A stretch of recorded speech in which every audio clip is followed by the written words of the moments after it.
Florida governor and potential 2024 presidential candidate Ron DeSantis dismissing Russia's invasion of Ukraine. DeSantis called it a territorial dispute and said helping the war-torn country is not an important U.S. interest. He made the remarks while speaking with Fox News host Tucker Carlson. The governor's stance pits him against top congressional Republicans, but does land him on the same side as former President Trump. Instead, DeSantis says it is vital to secure our borders, focus on our own military, and address China's military power. The governor's comments also come as Moscow is facing mounting global pressure for the war in Ukraine. The International Criminal Court is now expected to announce charges against Russian officials for forcibly deporting children from Ukraine and targeting civilian infrastructure there. Joining us this morning to talk more about it is Kira Rudik, a member of Ukraine's parliament. Thank you. We'll talk about the children in just a moment, but I want to get your reaction first to Florida Governor Ron DeSantis' comments that it is a territorial dispute, Russia's invasion of Ukraine, and not in the U.S. best interest. How do you respond to that? Hello, Marni. Thank you so much for having me. Well, it is simple, a wrong assumption that it is a territorial dispute. It is Russia's strategy to restore Russian empire, and they were very open about that. It's a fight against the democracy, against all the international laws, and it's a fight against an ability of people to live in a sovereign country and defend what is ours. It's a fight between tyranny and democracy, and it's for sure something that is creating a precedent.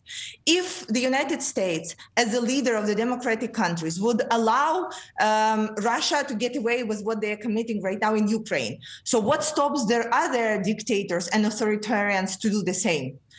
What then it shows as a level of certainty of how the international laws work, and the UN Charter meaning is also under threat. So I think it's completely wrong to perceive the war right now as something that only concerns Ukraine. I think we are past over this statement a long time. Right now, it's a major fight, and the whole world is watching this fight. International Criminal Court is expected to announce charges against Russian officials for deporting children from Ukraine. Kira, can you offer some examples of this and how often and how many children are being impacted? It's incredibly hard to show the numbers right now because many of those cases are not being confirmed, or we did not receive the full evidence for the cases. But right now, the numbers could be as huge as 300,000. The examples would be that in occupied Mariupol or in other occupied cities, Russians would take the orphanages and get all the children of their altogether to Russia, give them the new names, and send them to new families. Same would happen with children that have their parents and that are and their parents are alive, and the parents are looking for their children right now, and then they figure out that they are in Russia, already have new names and new families.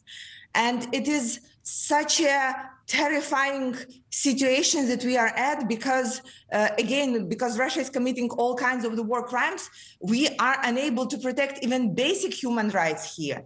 And this is why it's so important for the criminal court to open those cases and for the world to know about those cases.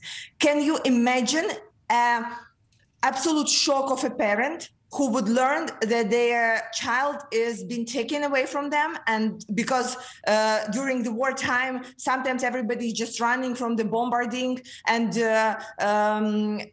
you can be somewhere at the store, and Russians would be coming and attacking different areas of the city, and then you would come back and there would be like nobody. It's kidnapping, and it's against all the basic human rights that's happening. And right now, it's extremely hard to extract those children from Russia. Thank you for watching. Go to newsnationnow.com to find NewsNation on your television provider. And don't forget to click the red subscribe button below to get more of NewsNation's fact-driven, unbiased coverage.